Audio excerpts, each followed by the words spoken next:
Vous le savez sans doute, j'utilise beaucoup les outils informatiques pour ma productivité, ma vie personnelle, gérer mes tâches et mes contenus, mais j'aime encore toujours vraiment écrire à la main. J'utilise beaucoup Notability, Noteshelf, GoodNotes, en tout cas les logiciels, les apps de prise de notes. Et donc je voulais faire quelque chose qui combine cet amour de l'écriture manuscrite avec PAC, mon système d'efficience. Ce qui est personnel, ce qui est action et ce qui est contenu, je voulais l'intégrer dans un planeur. Vous allez pouvoir utiliser ce planeur qui est gratuit. Il suffit de voir un petit peu dans la description comment il faut faire pour l'avoir. J'espère que vous allez le tester, j'espère que vous allez le critiquer. Le but, c'est de voir un petit peu comment ça fonctionne pendant les 3 mois ici de la fin de l'année 2021, histoire qu'avec vos retours, je puisse construire quelque chose d'encore meilleur éventuellement pour 2022. Bonjour, je m'appelle Vince et bienvenue sur Creacity.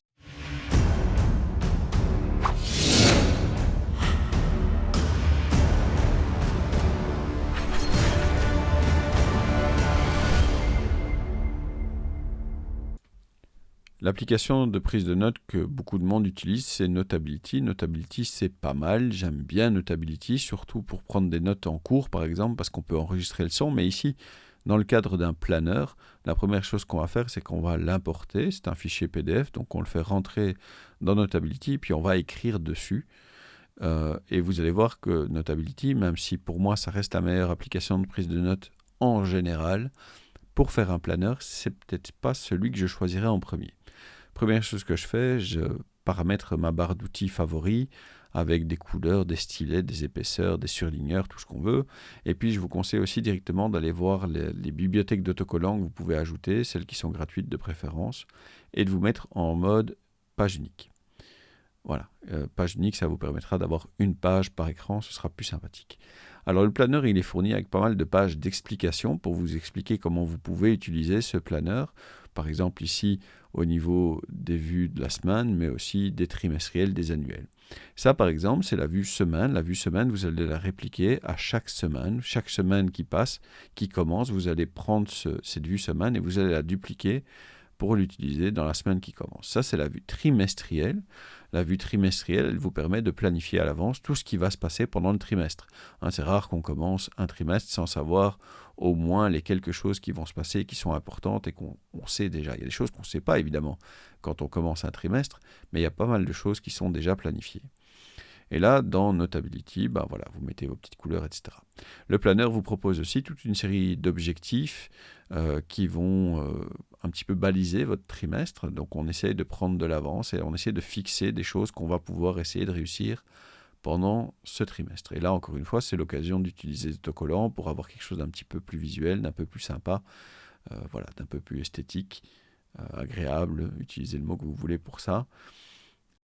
Mais bon, c'est pas mal les autocollants de Notability, il y en a beaucoup qui sont quand même payants, je trouve.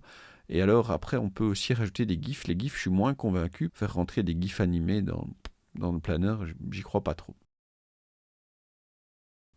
Et donc on passe maintenant à Noteshelf, qui pour moi est la meilleure application de prise de notes.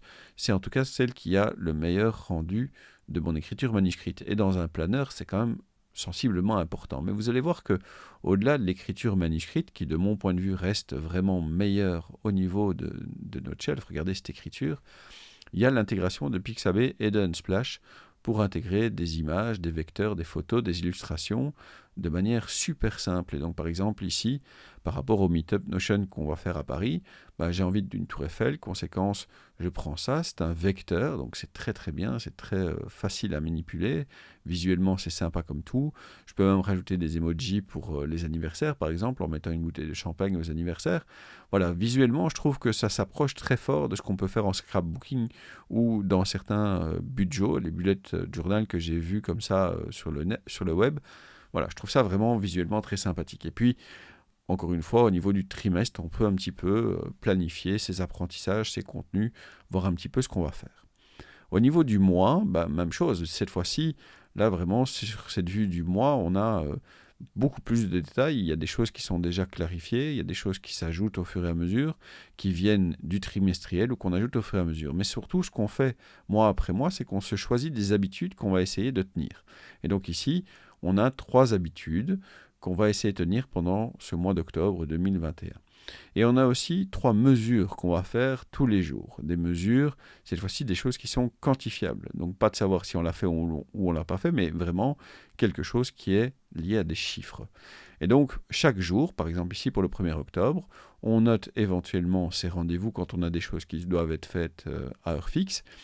On met toutes les autres tâches qu'on doit effectuer ce jour-là en les mettant par niveau de priorité.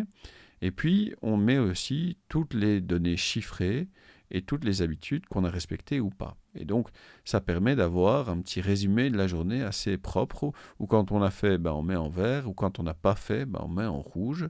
Et puis, quand on a fait le vert et le rouge pour toutes ces choses, et surtout pour les habitudes, on va pouvoir revenir dans le planeur mensuel pour compléter ça au 1er octobre, le premier jour du mois, histoire d'avoir à la fin du mois un petit rapport comme ça de toutes les informations qu'on a eues.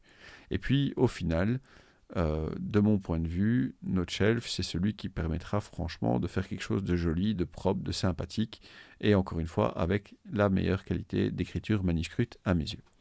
Reste à parler de GoodNotes. Alors GoodNotes, c'est comme d'habitude pour moi, c'est-à-dire que c'est une bonne application, mais je n'arrive pas à la trouver meilleure que les autres dans quoi que ce soit. C'est-à-dire que c'est bien comme application, c'est vraiment pas mal, et vous pouvez évidemment utiliser ce planeur dans GoodNotes si c'est votre plateforme de choix, mais encore une fois, de mon point de vue, il n'y a aucune application dans laquelle elle est vraiment meilleure. Si c'est pour prendre des notes en cours, c'est pas la meilleure. Si c'est pour faire le bullet journal ou le planeur ici, pour moi, c'est pas la meilleure. Alors, vous pouvez jouer avec les épaisseurs, vous pouvez jouer avec les stylets. Moi, j'ai essayé plein de combinaisons différentes. Il n'y en a pas une seule qui est arrivée au niveau de qualité de l'écriture manuscrite que je peux obtenir dans Noteshelf. Et je peux vous dire que j'ai fait beaucoup d'essais. J'ai vraiment essayé de comprendre pourquoi les gens préféraient GoodNotes. Et de mon point de vue, je n'arrive pas. Je n'arrive pas à trouver ça meilleur que Noteshelf. Certainement pas ici pour ce planeur qu'on essaie de faire. Maintenant, encore une fois, on peut l'utiliser. On peut ici, dans la vue annuelle, compléter ce qui est personnel, ce qui est action, ce qui est contenu.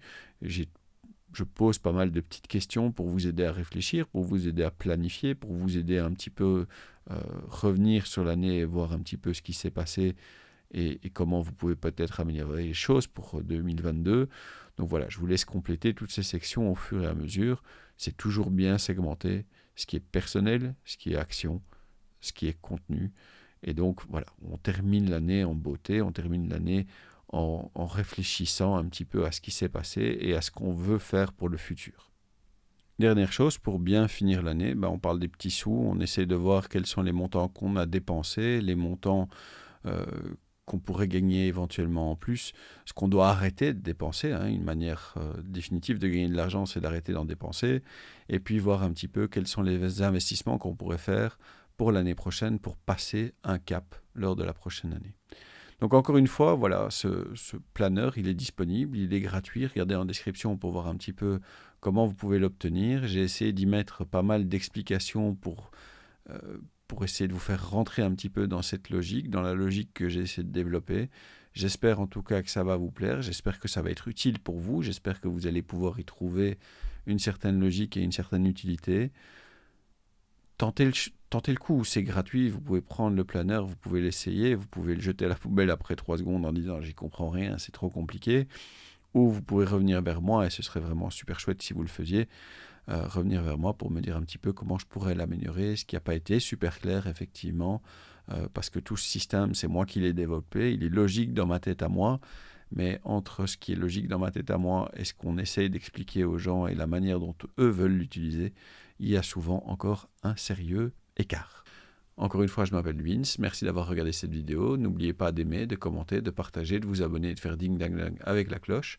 Soyez sympa dans les commentaires parce que les trolls, c'est uniquement chouette quand ça danse, ça chante ou ça fait des câlins. J'espère vous revoir bientôt. Merci et au revoir.